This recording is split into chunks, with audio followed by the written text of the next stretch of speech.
retrouve pour une nouvelle vidéo après un arrêt de pratiquement un mois.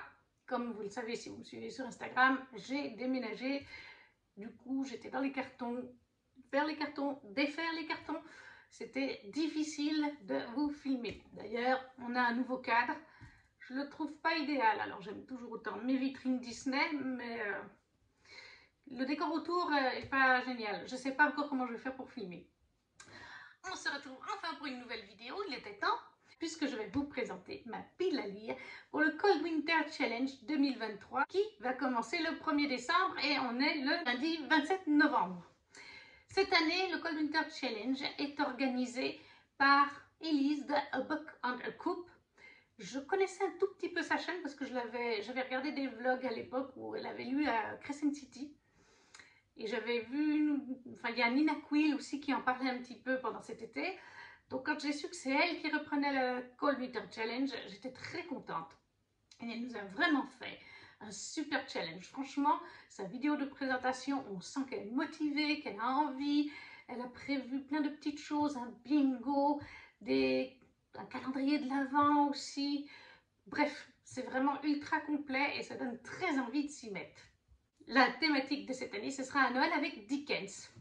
Le challenge a lieu du 1er décembre au 28 février, soit 3 mois, pour lire 13 livres. Donc, ça devrait normalement être faisable. Alors, c'est vrai que des gens ont fait la remarque que ce challenge était cette année beaucoup axé sur les fêtes de Noël, sur Noël et l'hiver. C'est vrai, mais je pense que c'est un souhait d'Élise, et moi qui apprécie Noël, ça me va. Mais après, regardez des vidéos comme celle de Nina Quill, elle a très bien su mettre des choses qui n'ont des fois pas de rapport avec Noël parce que certaines catégories sont quand même larges. Et puis il suffit vraiment de jouer avec les mots-clés ou les mots dans le titre, tout simplement. Et on commence tout de suite avec le premier qui est donc le Un Noël avec Dickens. Celui-là changera comme Elise nous expliquait toutes les années. La première catégorie est un chant de Noël avec comme mots-clés Noël, fin d'année, anti-héros et argent. J'ai choisi Noël et fin d'année puisque j'ai choisi Noël à la fabrique de Virginie Guélin. Je ne sais pas chez qui il est paru et quand je regarde sur Booknode, j'ai 0 édition parce que je vais le lire en numérique, je vais le prendre en e-book. C'est en fait la recommandation pour le mois de décembre d'Anne-Sophie, si je ne me trompe pas. Lors du petit challenge 12 mois 12 livres qu'on fait en début d'année sur Instagram, vous savez, 12 mois 12 livres, 12 amis, 12 lectures, elle m'avait mis Noël à la fabrique. Donc on est totalement dans le thème de Noël et fin d'année, les deux mots-clés que j'ai choisis.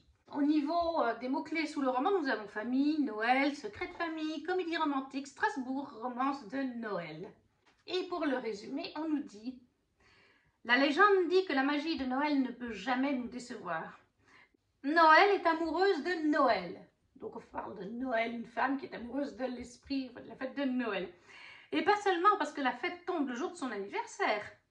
Elle aime l'ambiance féerique, les préparatifs en famille, les calendriers de l'Avent, les brédelets et le jus de pomme aux épices, enfin habituellement. Son séjour à Strasbourg avec ses 3 enfants perdure depuis 1 an et demi. Mais David, leur papa, est resté aux États-Unis. Tiraillée par le manque, elle hésite à sauter dans le premier avion pour New York, au moment où son frère aîné lui propose en catastrophe le poste dont elle a toujours rêvé au sein de la fabrique, l'entreprise familiale. À la veille du mois de décembre, le temps est compté. Elle va devoir composer entre imprévus et maladresse. Le quotidien avec ses enfants et l'éloignement qui se creuse avec David. Des grands-mères truculentes et son jumeau bougon. Sur fond de calendrier de l'Avent en musique et en souvenir, la magie de Noël opérera-t-elle à nouveau? Voilà, donc on est vraiment dans la romance de Noël. Enfin, je ne sais même pas si ce sera vraiment une romance de Noël, mais oui, comédie romantique. À voir. En tout cas, moi, ça m'a fait plaisir quand Anne-Sophie m'a mis celui-là. Deuxième catégorie de ce menu, c'est Christmas Cracker, avec un mot-clé cadeau, surprise et vœux.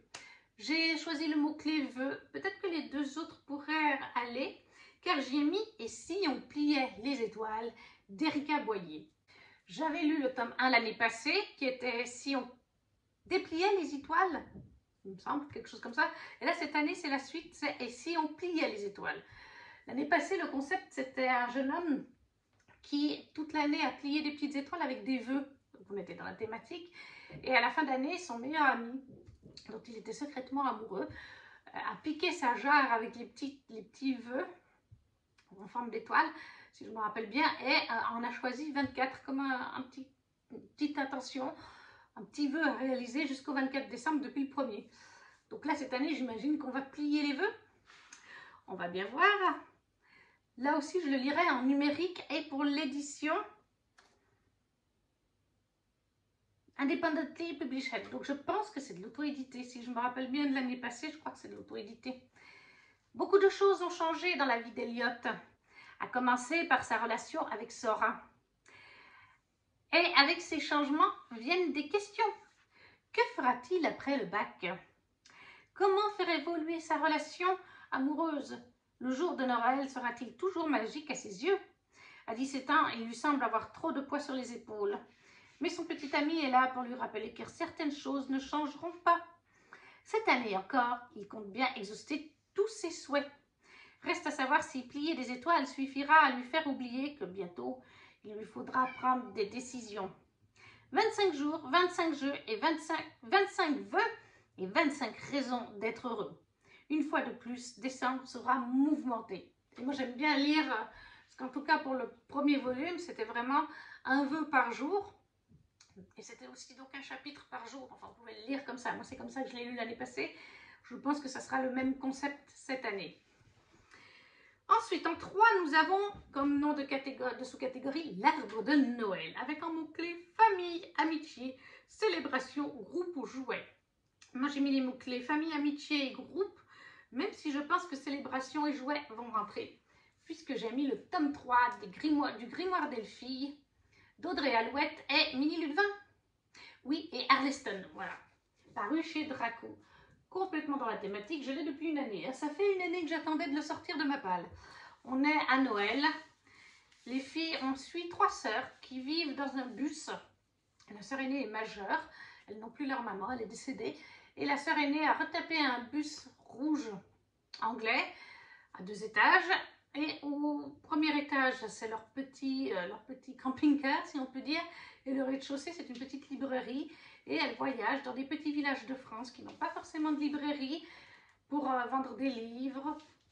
Et en même temps, eh bien, on suit surtout Elphie, la plus jeune des 3 sœurs. Coucou Electra, vous avez le droit à une magnifique queue. La plus jeune des 3 sœurs qui, en fait, a hérité de la magie de sa maman.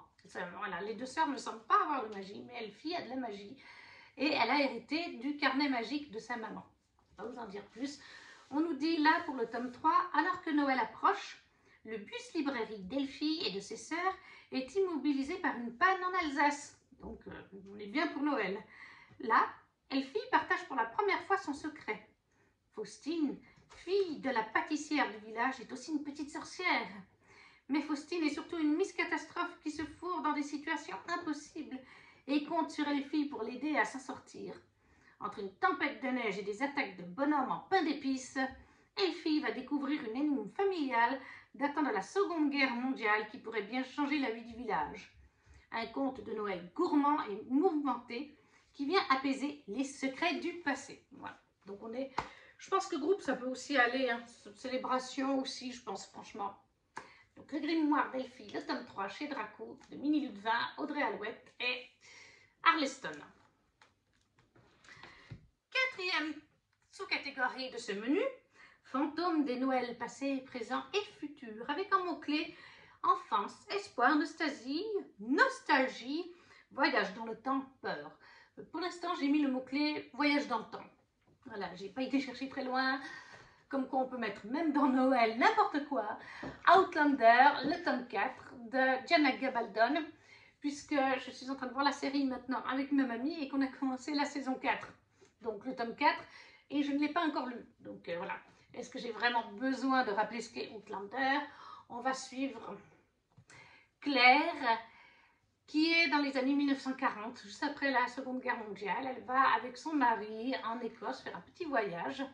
Et un jour, elle va être littéralement happée par les Dolomites, les menhirs, je ne sais plus comment on les appelle, ces pierres typiques qu'on a en Bretagne, qu'on a en Écosse justement. Et elle va se retrouver 200 ans dans le passé. Elle va rencontrer plein d'Highlanders écossais et surtout un Highlander qui va beaucoup l'aider. Et ça va être... enfin, le tome 1, c'est...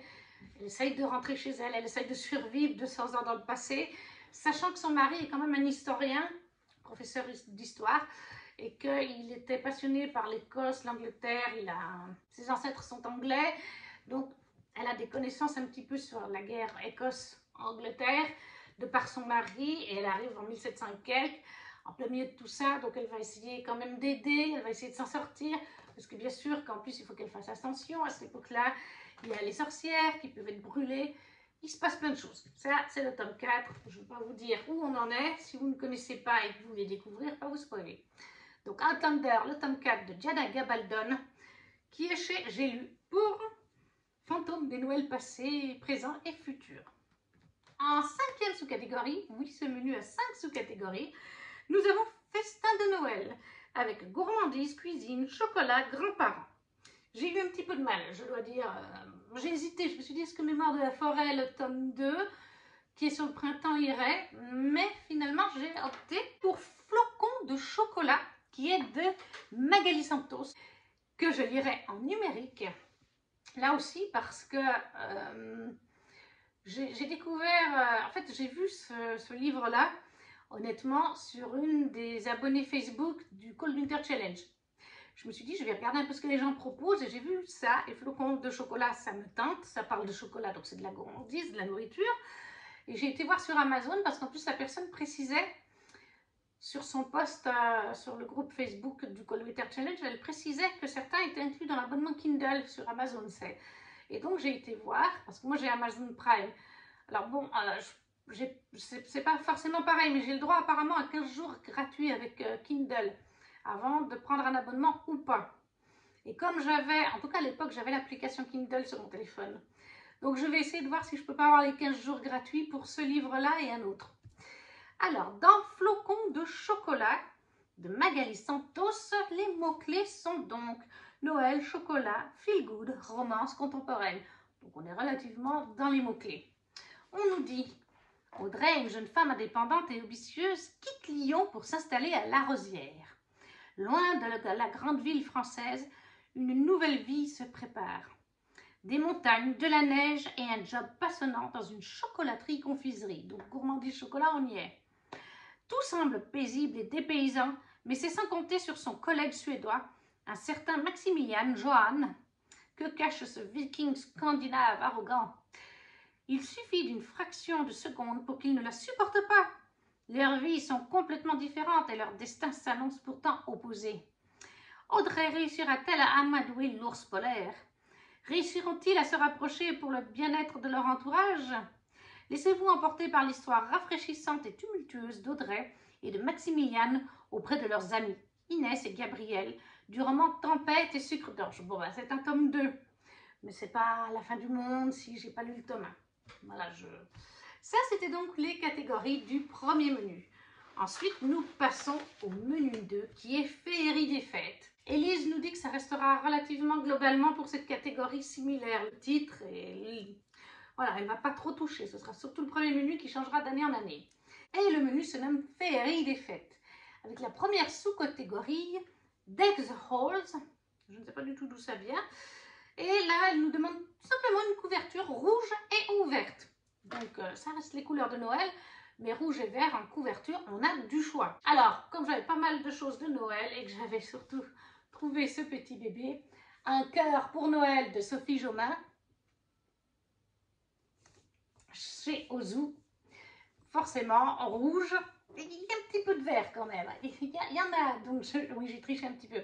Nous sommes sur un concept, si vous ne connaissez pas, mais il a pas mal tourné, il est surtout en rupture de stock, d'un calendrier de l'Avent.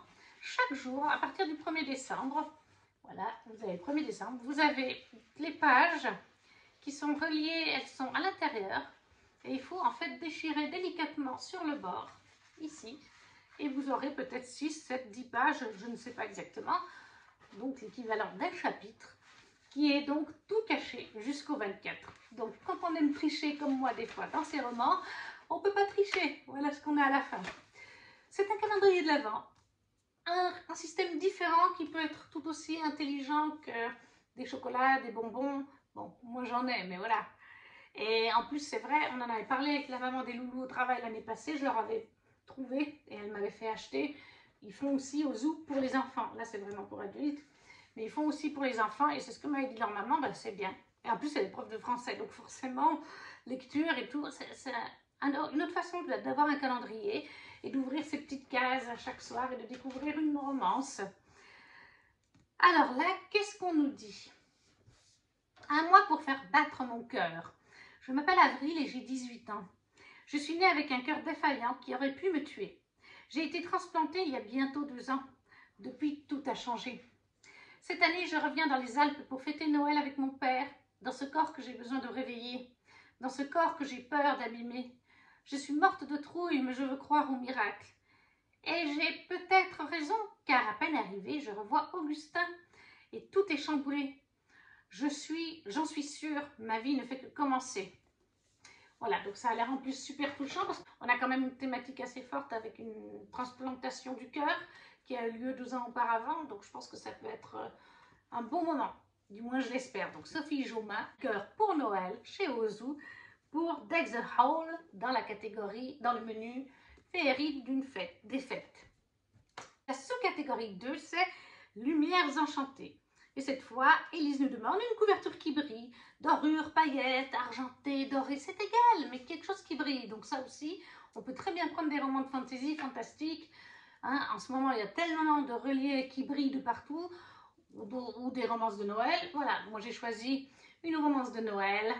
Un Noël à Blake Hill Castle. Oui, je dis toujours, je dis pas Blake Hill, je dis Black Hill. Enfin, bon, le Blake Hill Castle de Laetitia Arnaud chez Twinkle Édition en relief collector. Regardez, ne me dites pas qu'il brille pas, il y a de l'argent, il y a du doré.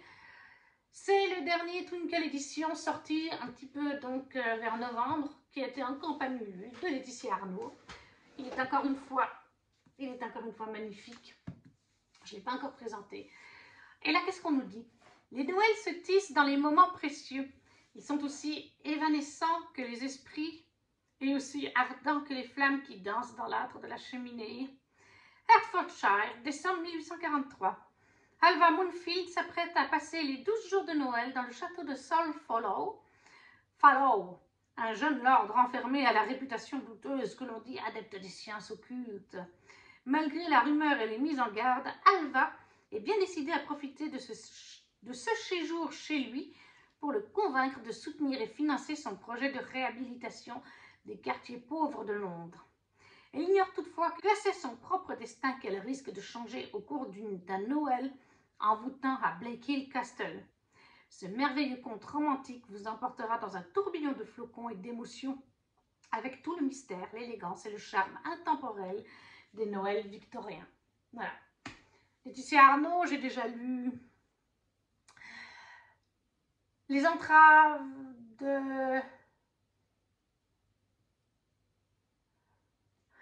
25 Faubourg des Étoiles l'année passée et l'année d'avant j'ai lu c'est pas Les entraves de l'hiver, ça c'est un autre livre avec Jack Frost. Ça y est, j'ai un blanc. Mais c'était un roman sur Jack Frost, réécriture de Jack Frost avec plein d'autres choses dedans. Je pense que là aussi on a, je sais pas, j'ai l'impression avec cet homme un peu avec les sciences occultes, je sais pas. Est-ce que ce serait pas un peu genre Belle et la Bête? Non, peut-être pas, mais voilà. En tout cas, moi, il me fait très envie. Laetitia Arnaud, un Noël à Blake Hill Castle, chez Twinkle Édition pour Lumières enchantées. En troisième sous-catégorie, nous avons S'embrasser sous le gui, avec lire une romance de Noël. Bon, là, on ne peut pas faire autrement. Et j'ai choisi Comment survivre à Noël avec mon ex de Ludo de Boer. Il fallait bien soutenir Ludo. Alors, c'est assez drôle parce que ce roman, il était en fait publié à la base sur Fixia. Ludo avait participé au concours Fixia. Je m'étais pris l'application, le site, je ne sais plus, exprès pour commencer à lire le roman de Ludo. Alors, j'avais du retard sur les autres gens. Je me suis mis 2-3 semaines après. Et puis, à un moment donné, il y a plus de chapitres publiés. Moi, j'ai dit, bon, Ludo a dû arrêter, peut-être. Et en fait, non, Ludo a arrêté de publier sur Fixia, parce que même s'il n'a pas gagné le concours Fixia, Hugo lui a donc proposé de sortir son roman à la période des fêtes de Noël. Alors là, on y suit en fait, de ce que je me rappelle, voilà, oui, parce qu'on le voit tourner partout, et comme je vous dis, j'ai lu 6, 7, 8 chapitres en tout cas. On suit en fait Manon, une jeune femme qui est célibataire et qui va aller faire Noël dans sa famille. Je ne sais plus quel âge elle a, mais bon, elle a éternellement la même question. Quand est-ce que tu auras un chéri? Quand est-ce que tu vas se marier? Ce genre de questions qui sont bien saoulantes, je peux vous le dire. Et cette année, elle avait décidé de suivre un conseil. Elle s'était inscrite sur un date pour Noël.com. Elle avait trouvé un faux petit ami sur cette application qui devait venir avec elle aux fêtes de fin d'année. Sauf que le jour même, ou la veille, le jour J, eh bien, il se désiste parce que je crois qu'il est malade. Oui, c'est ça, il est malade. Donc, elle va dans les fêtes de fin d'année chez sa famille sans son faux fiancé. Hein, elle est malheureuse, voilà, sans son faux petit copain. Elle va encore se dire, cette année, on va encore me faire des réflexions. Parce que je pense que c'était une surprise qu'elle ne leur avait pas forcément dit. Je ne me rappelle plus si elle leur avait dit qu'elle avait un copain ou si elle avait même rien dit. Ou alors pas donné de prénom. Mais par contre, dans le train, elle va rencontrer Julien, son ex, avec qui ça s'est mal fini un petit moment. Et lors du dîner, du premier repas de famille des fêtes de fin d'année, parce qu'ils en font plusieurs, on va lui reposer la même question. Elle va repenser à Julien qu'elle a vu dans le train. Julien qui vit en face de chez elle, je crois, sauf que c'est son voisin. Enfin, les parents de Julien sont ses voisins. Et elle va penser à Julien, elle va dire, eh ben tiens, il va m'aider. Je vais dire que je me suis remise avec Julien. Donc voilà, est-ce que Julien va jouer le jeu? Comment ça va se passer? C'était tout mignon, tout doux, hein, en tout cas le début. Et je pense forcément, je sais parce que je suis Ludo, il a tout retouché, hein, il l'a bien dit. Il a tout repris comme chaque auteur avant la publication, avant la validation finale. Il a tout repris ses chapitres pour, je pense, pour agrémenter. Peut-être que ce sera un peu différent de ce qu'on a lu à l'époque sur Fixia, mais moi j'ai hâte. Donc Ludo de Boer, comment survivre à Noël avec son ex, dans la catégorie du coup s'embrasser sous le gui. Quatrième sous-catégorie et dernière de ce menu, au coin du feu, avec Cocooning qui réchauffe le cœur et le corps. J'ai un petit peu cherché, puis finalement je me suis dit je ne vais pas aller chercher très loin parce que de toute façon je veux le lire. Et j'ai mis Un Shiba en hiver de Laetitia Arnaud. Je ne le possède pas encore parce que nous sommes le 27 novembre et il est encore en campagne Ulule pendant 10 jours. On le recevra juste avant Noël parce qu'en fait pour les petits Shiba, de toute façon en général la campagne elle arrive à 100%. Et je pense qu'à mi-parcours de la campagne, enfin dès qu'ils atteignent les 100%, ils font partir les petits Shiba en impression. Ce qui fait que déjà l'année passée pour Noël, il y avait eu la campagne Ulule fin octobre, début novembre, quelque chose comme ça. Ça dure un mois et demi. Ce qui fait que les Shiba sont déjà arrivés chez Laetitia, elle nous les a fait voir. Et une fois la campagne Ulule, le jour où ça finit ou le lendemain, elle enverra avec tous les goodies qui sont débloqués pendant la campagne. Mais les livres sont déjà prêts en fait, voilà, parce que ça fait déjà, je crois qu'en deux jours, le livre était à 100% de la campagne Ulule, donc c'était financé. Voilà, un petit Shiba Inu qui s'appelle Orion, c'est déjà le 5e livre. L'année passée, c'était sur les fêtes de Noël. Et donc, c'était un hors-série, comme il nous a expliqué. Et cette année, c'est sur l'hiver en général. On a les 4 saisons. Orion nous présente les 4 saisons. C'est Laetitia qui fait ses dessins, qui sont magnifiques. C'est elle qui fait ses petits textes. C'est un petit livre vraiment doudou, cocooning, entre deux gros pavés. Tout ce que vous voulez, qui peut être lu avec vos enfants ou que les enfants peuvent lire seuls. On apprend quelques petites choses. Par exemple, des fois, on apprend des feuilles ou des fleurs. Voilà, c'est un petit moment. Et puis, ça se lit en une soirée. Hein. En quelques minutes, pour un adulte, c'est lu. C'est vraiment cocooning, c'est chaleureux. Donc, ça va très bien pour Au coin du feu, la dernière sous-catégorie du menu Féerie des fêtes. Et le dernier menu pour cette année, c'est Froid polaire. Avec la première sous-catégorie, Stalactique ensanglantée. Élise nous proposait du thriller, du policier, du cozy mystery. Tout le monde propose du thriller et du policier en ce moment. Je n'aime pas ces genres. Heureusement, il y avait le cozy mystery. Et encore, je ne suis pas tellement cozy mystery. Mais j'ai quand même trouvé quelque chose qui rentre tout à fait bien pour la période des fêtes de fin d'année.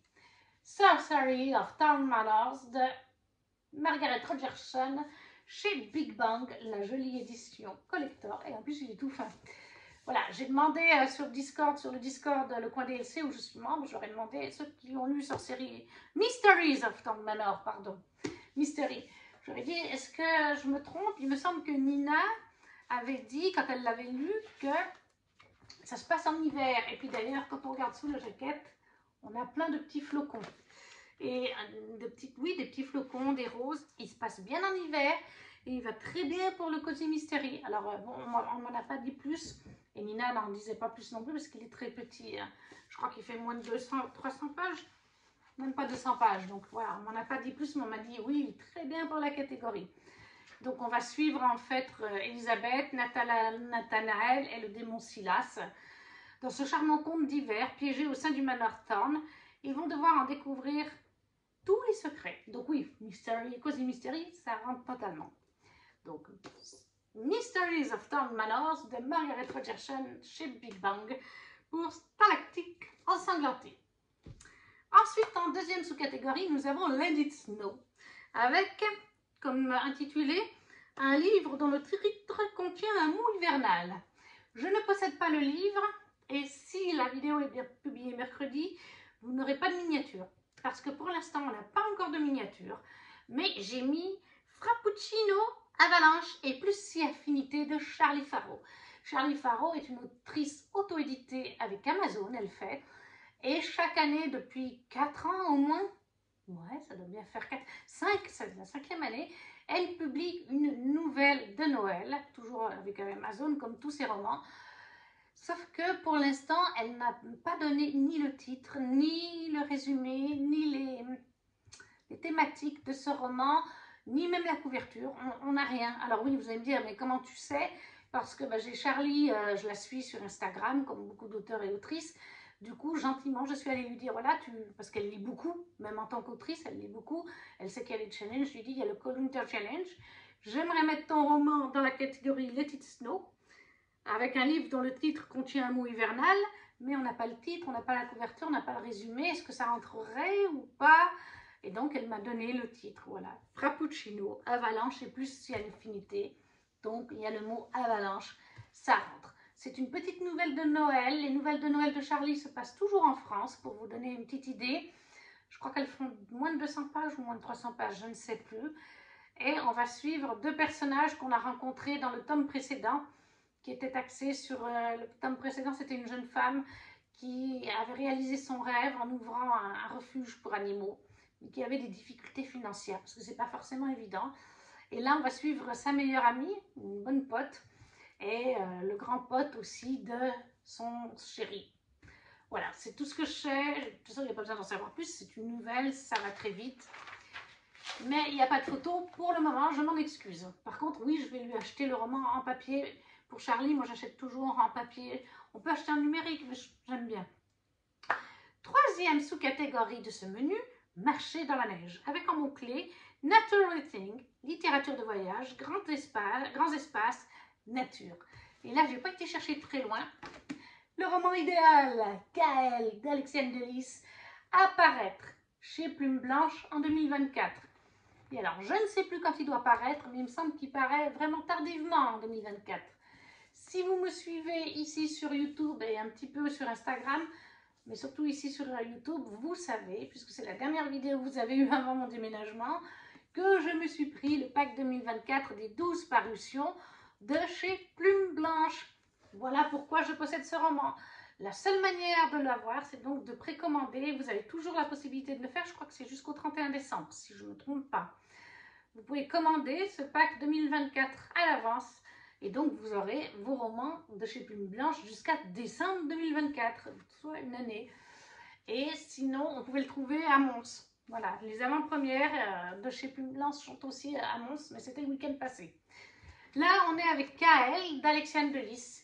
C'est en fait un spin-off de la duologie Tiziri, paru chez Plume Blanche en 2022 et 2023, et qui a gagné, attendez, voilà, j'ai toujours un problème. Quand je dis le titre de la duologie d'où est issu K.L., j'ai l'application, vous savez, qui commence par un T sur la tablette qui s'enclenche. Non, mais Alexiane, pourquoi avoir choisi un titre similaire à cette application audio qui s'active.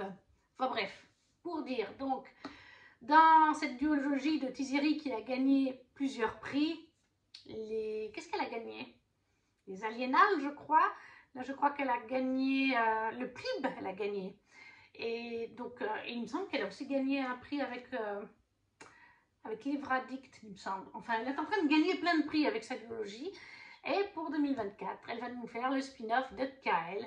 C'est en fait le roman, je ne sais pas si c'est les 2 tomes, mais c'est du point de vue de Kael, le héros et plus, je ne veux pas trop en dire, du tome 1 et 2 de Tiziri.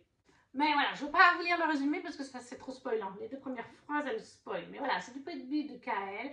On est dans un univers où en fait, les humains, un jour, les écomères, en résumé du tome 1, les écomères ont envahi, c'est des extraterrestres, la planète et ont terraformé la nature pour que celle-ci les accepte, les aime et devienne hostile avec les humains. Donc il y a des créatures des fois très étranges, très hybrides, très machin. Certaines n'aiment pas du tout les humains, les pourchassent. Les plantes sont vivantes. Oui, les plantes sont vivantes, on peut dire ainsi.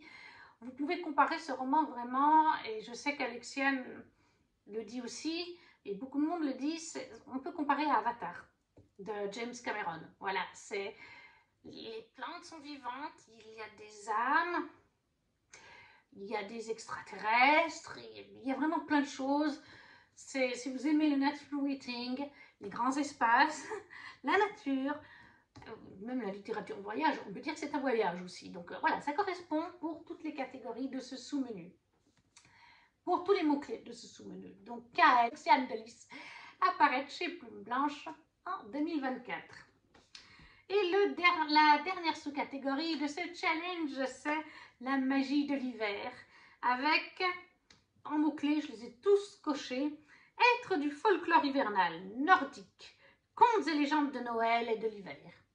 Et là, j'y ai mis contes et légendes de l'hiver, c'est le cas de le dire, paru au Héron d'Argent. Je ne l'ai pas encore, donc je vous mets la photo. Je vais le prendre là, courant du mois de décembre. Il est à l'écriture de Claire Conan, Vanessa Calico, et aux illustrations Artemisia et Esfurgilio. Enfin voilà, vous voyez la couverture, moi je le trouve juste magnifique. Je voulais participer à la campagne Ulule parce que le Héron d'Argent, leur beau livre, va toujours en campagne Ulule. Mais à la période où ça s'est fait, financièrement, c'était pas possible. Je ne sais plus si c'est au décès de ma maman ou si c'est avant. Mais c'était pas, je ne pouvais pas. Mais voilà, après on les retrouve de toute façon sur leur site. C'est juste qu'on n'a pas les participations débloquées. Donc c'est-à-dire le marque-page, un très beau art print, hyper grand, des plus petits, de 3 ou 4. On n'a pas tout ça, mais l'important c'est le livre en lui-même. Explorer un monde de givre, de mystère et de magie. Au-delà du cercle polaire, les récits éternels de la sorcière Baba Yaga, de la Reine des Neiges et de l'oiseau de feu prennent vie. Voyager dans l'univers envoûtant des légendes slaves, norvégiennes, suédoises, canadiennes, danoises, germaniques, inuites et islandaises. Suivez la trace enneigée des loups des steppes. Bravez le blizzard et la nuit éternelle. Dansez lors de balles diaboliques sous le scintillement mystérieux des aurores boréales. Parcourez des fjords grandioses et affrontez le roi du gel. Découvrez la cruelle sagesse des mythes polaires à la lueur rougeoyante d'un feu de camp. Une épopée fascinante à la beauté sauvage dans les terres glacées du Grand Nord. Voilà. Moi, elle me fait très envie. Et du coup, nous arrivons à la fin de cette vidéo. Enfin, ça, c'est les livres physiques, mais il me manque donc Charlie Faro et le Héron d'Argent, entre autres, qui viendront s'y ajouter plus tard. J'espère que la vidéo vous a plu. N'hésitez pas à me laisser un commentaire. Si vous ne savez pas quoi dire, vous laissez juste un petit emoji pour dire que vous êtes passé. À liker la vidéo et à la partager, ça fait toujours plaisir. Et n'hésitez pas non plus à me dire si vous faites le challenge, quel livre on a en commun ou non, qu'est-ce que vous avez mis comme livre, ou si vous avez lu certains de ces livres, ou s'ils vous font envie. Et nous, on se retrouve très vite pour une prochaine vidéo. Ciao, ciao!